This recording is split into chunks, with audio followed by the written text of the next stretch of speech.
I had to get over. Did you ever see Marathon Man, where the dentist says, "Is it safe yet"? Did you ever see that? Welcome to PTI, boys and girls. In today's episode, Chip Kelly leaves UCLA, the NFL hands out awards, and Tim Hasselbeck joins us for 5 good minutes. But we begin today with the Super Bowl, which sources tell PTI will be played on Sunday. The Chiefs are the defending Super Bowl champions, yet the odds favor the 49ers by a couple of points. Well, about heading into this game, would you rather be the 49ers or the Chiefs? I'd always rather be the champs. That's the deal. Always. Always, always, always. I suppose there's an exception in some sport over the last 100 years. But, Tony, in following sports all the years that I've been following them, the champions have something special. They bring something special back. Even if they struggle to get there, once they get there, they know something that you don't, unless you were a real recent champion. And the 49ers, these 49ers, are not that. Something else that works in Kansas City's favor to me is being allegedly, for whatever this matters, it doesn't matter to me, but it matters all the time in locker rooms, an underdog, some betting underdog. And they're not supposed to pay attention to any betting, but they do.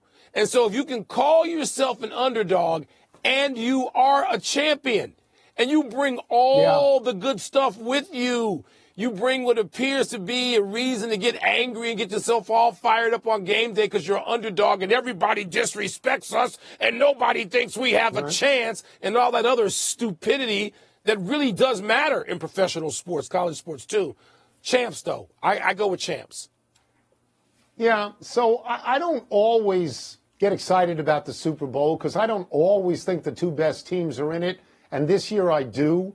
You have Kansas City, as you say, the defending champions who went on the road in the playoffs and, in fact, were 3.5-point underdogs in Buffalo and in Baltimore and won both those games. You have San Francisco, at least in my opinion, has been the best team in the NFC for the last 2 years. They didn't get into the Super Bowl last year because their quarterback, Brock Purdy, got hurt real early in the conference championship game. So I'm excited about that. I agree with you about being Kansas City, and I could go on, but I'm not going. I'm going to take the other point of view for 1 second, and that is this. I find myself rooting for San Francisco, Mike, because like you, I go all the way back to when Bill Walsh was the coach, and I did a lot of stories in San Francisco with those teams. I've always liked San Francisco, always liked the teams that they put out there.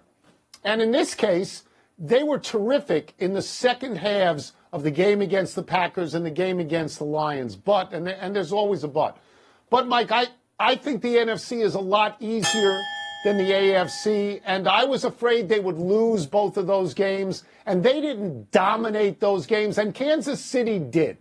Kansas City didn't score a lot of points, but they were in control of both those games, in offense and defense, which is a roundabout way of saying I would head into this thing feeling better if I were Kansas City, and knowing that in number 15, I got the best player on the planet. I do. Yeah, Tony, I don't have a real rooting interest in this because, I don't. There's nobody I hate, and they're sort of both likable. Like this notion that people are tired of Kansas City. What are we talking about? Kansas City. I don't understand that. I don't understand that at all. And how can you get tired of watching Patrick Mahomes? So I don't get any of that. I mean, I'm pretty excited to see the game. I don't have a rooting interest. I'm going to watch, I don't know, dispassionately, I guess, but I'm still interested. Mm-hmm. Last night's NFL honors produced several headlines. Lamar Jackson was named league MVP, no surprise there, for the second time. Kevin Stefanski of the Browns won Coach of the Year over D'Amico Ryans of the Texans. Joe Flacco won Comeback Player of the Year, even though DeMar Hamlin got more first-place votes. And the Pro Football Hall of Fame announced it will enshrine 7 new members, including 3 who played for my Bears. Tony, what's your biggest takeaway from the night? So I'm glad that Lamar Jackson was the MVP. I believed and said on this show a number of times that he should be the unanimous MVP. So I'm happy he got it. But it carries with it, Mike, it carries with it a harsh spotlight. People ask, why do I have this legal pad? Because I got notes here. He is the first player to ever win multiple MVPs and not win a Super Bowl. And I'd like to tell you who's on the list who's won. Peyton Manning, Aaron Rodgers, Tom Brady, Brett Favre, Patrick Mahomes, Joe Montana, Steve Young, hello, Johnny Unitas. That's one of the greatest lists in the history of pro football. Yeah, and so, and Lamar Jackson has not only not won a Super Bowl, he has not gotten to a Super Bowl. Now, he's only 27. He's a year younger than Mahomes, and he's got plenty of time. But as we sit here now, Mike, the second sentence in any story about Lamar Jackson is about till he wins the Super Bowl. We have to say this, and he hasn't been great in playoff games. The other thing that stood out to me was how good the Houston Texans are in the process of becoming. They had the offensive and defensive rookies of the year.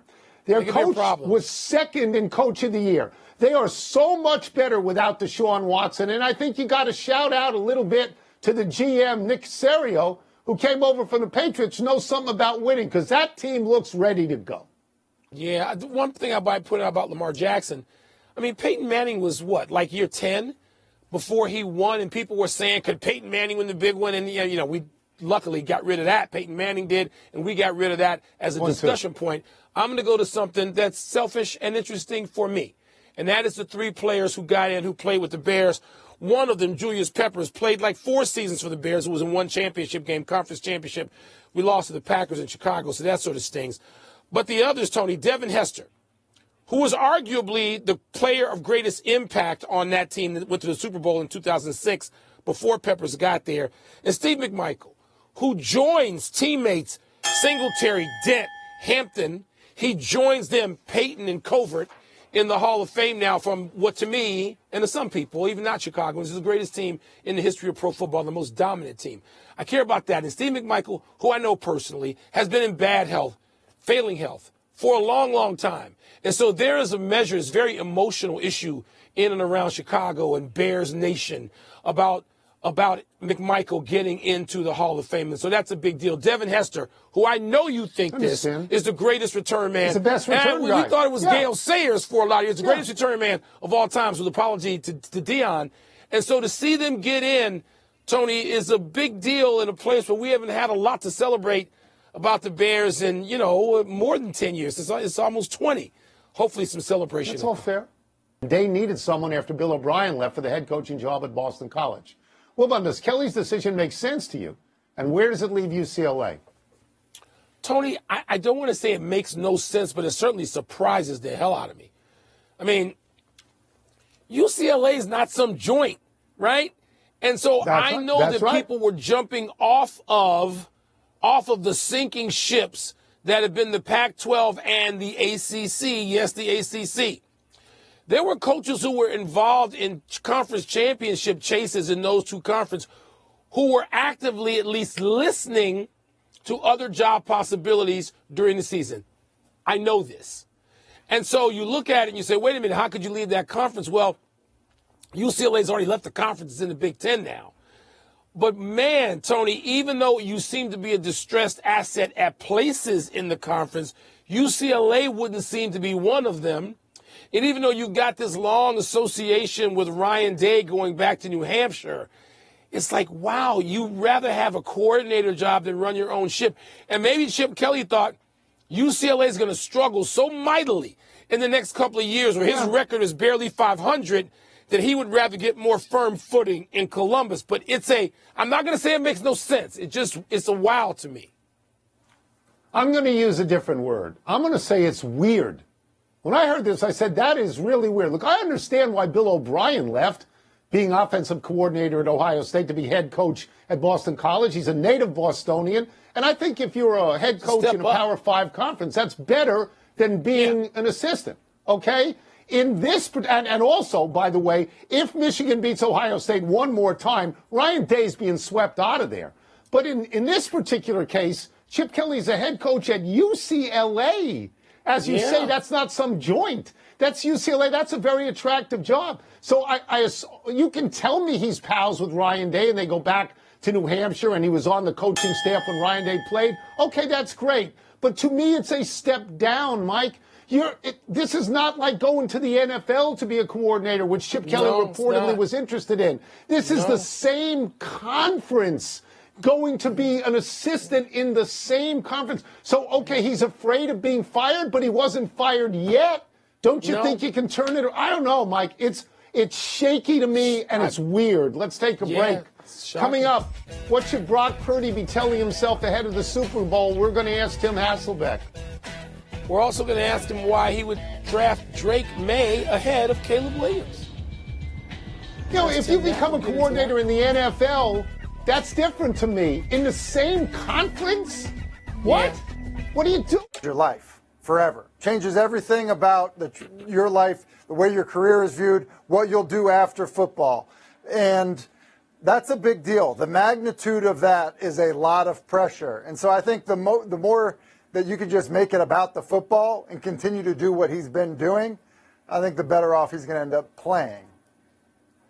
Tim, speaking of playing, if you're Spags, what are you doing to make Purdy's life miserable? Give us some of the 2 or 3 specific things you think he's cooking up now. Well, I think something that no doubt has been coached this week for sure is getting hands up, right? Oftentimes the ball will come out quickly when you play San Francisco. And so getting your hands up to get a tip ball, something to create an opportunity, that certainly is going to be a factor. You know, the other thing you think about Steve Spagnuolo, his background, right? He's a Jim Johnson disciple. That is a zone blitz team. People call them simulated pressures, things like that. The reality there is you're looking to fool the offense. You're looking to get a free runner as a blitzer. When you get there, you need to cause confusion. And then when you get there, you need to get the quarterback down. Like last time I talked to you was about Purdy kind of creating some and probably not getting enough credit for creating. Well, listen, just like you need to get Josh Allen and you just need to get Patrick Mahomes down when you get there, that same holds true when you face Brock Purdy. Tony's going to be annoyed with this. Not that I care about that, Tim, but I'm going to depart from Super Bowl chat just for a second to ask you about something you said on Get Up this morning, which we are really both very interested in, to the tune of essentially you would probably draft Drake May ahead of Caleb Williams. You see a lot of this all year long. Why? Yeah, and listen, when you choose one guy over the other, it's not saying that Caleb Williams isn't a good prospect, but in my 15 years working at ESPN, I've watched all the quarterbacks come out. And, look, I've tried to basically approach it as, look, I'm going to make my own opinion, not live in the echo chamber of what everybody is saying. And so what I would say is, as I look at this, and I've seen guys like Matthew Stafford when he came out, or Andrew Luck when he came out, or Trevor Lawrence when he came out, Drake May, in terms of checking the boxes that you want a prospect to check, to project to be somebody that can be the face of your franchise and a superstar player for over a decade, he checks all of them. I'm telling you, he is as good of a prospect that I feel like I have seen in all of my time. And I say that because his size and physical ability is clear. His ability to move is remarkable for a guy that's his size. He's still really young and is going to grow. I think the mental makeup in terms of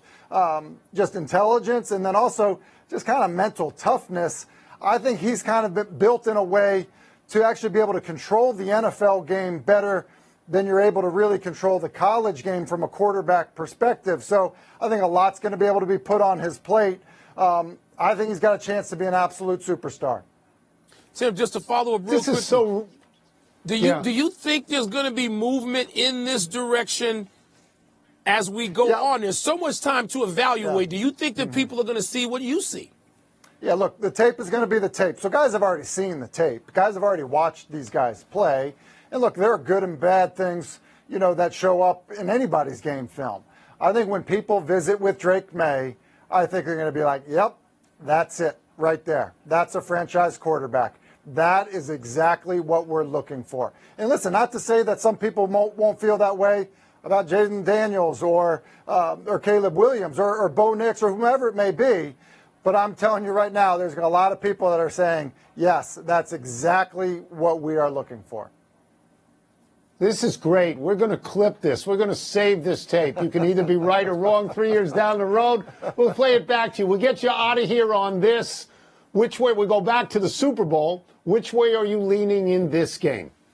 Yeah, listen, let me first say, if I go down on Drake May, in terms of, putting my confidence in him, no question about it. In terms of the Super Bowl, I would say this. I think that we're probably not talking enough about Kansas City's defense. And I know that Kyle Shanahan is a great play caller, and they have all kinds of weapons on their offense. But saying that, Listen, it's the second-ranked scoring defense in the National Football League this year. They've got really good players at every level of their defense. And Steve Spagnuolo is appearing in, I think, his 5th Super Bowl as a defensive coordinator, some crazy number like that, to tie Dick LeBeau. Like, that's the kind of air we're talking about in terms of the defensive coordinator position in Kansas City with the talent they have. I think that ends up being the difference in the football game. Thanks, Tim. A real pleasure to have you. Tim, Thank you very much. Appreciate it. Thank you so much. All right, let's take one last break. Still to come, Arthur Blank explains what happened and what didn't with Bill Belichick. Woo. And a 2-time Cy Young winner hangs it up. So what do you think of the possibility of Drake May going ahead of Caleb Williams? Would you do that? I don't know that I would. I saw Drake May enough. I wasn't so impressed. But people are like Tim Hasselbeck. I mean, there are people who study quarterbacks who really like Drake May. Yeah. Happy time, people. Happy 27th birthday, Jair Alexander. Alexander's the highest paid cornerback in the NFL. They pay him $21 million a year. He's a 2-time Pro Bowler. A couple of months ago, Alexander got involved in a weird controversy. The visiting Packers and home Panthers were on the field for the coin toss, and Alexander walked to midfield even though he was not one of the designated Packer coin tossers. Alexander called the toss. He said the Packers wanted to be on defense. Matt LaFleur suspended Alexander 1 game for this nonsense, then reinstated him. Alexander's position was he should have been out there because he's a Charlotte native. Oh, okay. And they say it's the wide receivers who are the divas. Really? I mean, I think that the defensive backs have moved right in there next door, shoulder to shoulder with the wide receivers for diva behavior. Happy anniversary, John Lynch. On this day 7 years ago, Lynch was introduced as the 49ers general manager. His first few months on the job, Lynch hired Kyle Shanahan, then suckered your Bears into giving up 3 draft picks to move up 1 spot to draft Mitch Trubisky. Of course, Lynch later traded 4 draft picks to move up and draft Trey Lance. On a sunnier note, Lynch had a hand in drafting Nick Bosa, Deebo Samuel, Brandon Ayuk, Fred Warner, Brock Purdy, and he traded for Christian McCaffrey. Lynch was inducted into the Hall of Fame in 2021 as a DB. This Super Bowl could start the clock ticking on having a Hall of Fame career as an executive. It could. He's got that one stain against him with the Trey Lance situation. He's not there anymore, Ethan. And sort of Brock Purdy's play is covered up for that. But, I mean, still, Tony, the body of work to me says Lynch has done a really, really, really great job putting that thing together. Happy trails, Corey Kluber. The 2-time Cy Young winner is retired after 13 seasons. Kluber, 37, won his first Cy Young in Cleveland in 2014, going 18-9 with a 2.44 ERA. He won again in Cleveland in 2017, going 18-4 with a league-leading 2.25 ERA. In his best 6 seasons in Cleveland, Kluber was 94-50 with a 2.96 ERA. In 2019, Kluber's pitching arm was fractured by a line drive by the Marlins. Before that, he was 98-58 with a 3.16 ERA, and afterwards, 18-19 with a 4.68 ERA. In addition to Cleveland, Kluber pitched for the Rangers, Yankees, Rays, Red Sox. Career record 116-77 with a 3.44 ERA, all in the American League, always against the DH. Tony, for the 2016 World Series Cleveland team, the one that lost to the Cubs, he was 18-9 with 3.14. He was the ace of that staff and finished 3rd in the voting now. He had a couple of thirds to go with the couple he won. Man, he had a nice stretch there. He really did. All right, let's go to the big finish if we could. Defensive coordinators. Michigan reportedly hiring Wink Martindale. The NFL Network reports Cowboys are hiring Mike Zimmer, which is the bigger deal. A lot of scrutiny with both. I'm going to say Zimmer, but a lot of scrutiny both those gigs. Arthur Blank says Bill Belichick never asked for full control and was never offered the Falcons' head coaching job. Your thoughts? 6 rings. How many you got in Atlanta? He had 6. You didn't want it. Fans in Hong Kong who didn't get to see Lionel Messi play will be offered a 50% refund. Does that make sense? He played Wednesday in Tokyo off the bench. Is there any, precedent that could carry over here? You know, some fans would like to have access to that. Katie Ledecky's 13-year unbeaten streak in the 800 meters is over. Your thoughts? Lost to a 17-year-old Canadian girl named Summer McIntosh, who I know grew up idolizing Katie Ledecky. Last one, your Cavs. They've won 8 straight. Yeah. Is that a big deal? Yes, it is, Tony. They're second in the East now. It could do some damage in the playoffs, playing really well, Cleveland is. We're out of time. We'll try and do better the next time. Our friend Jaws likes the Chiefs. I'm Mike Wilbon. Have a great weekend, knuckleheads. Here's sports.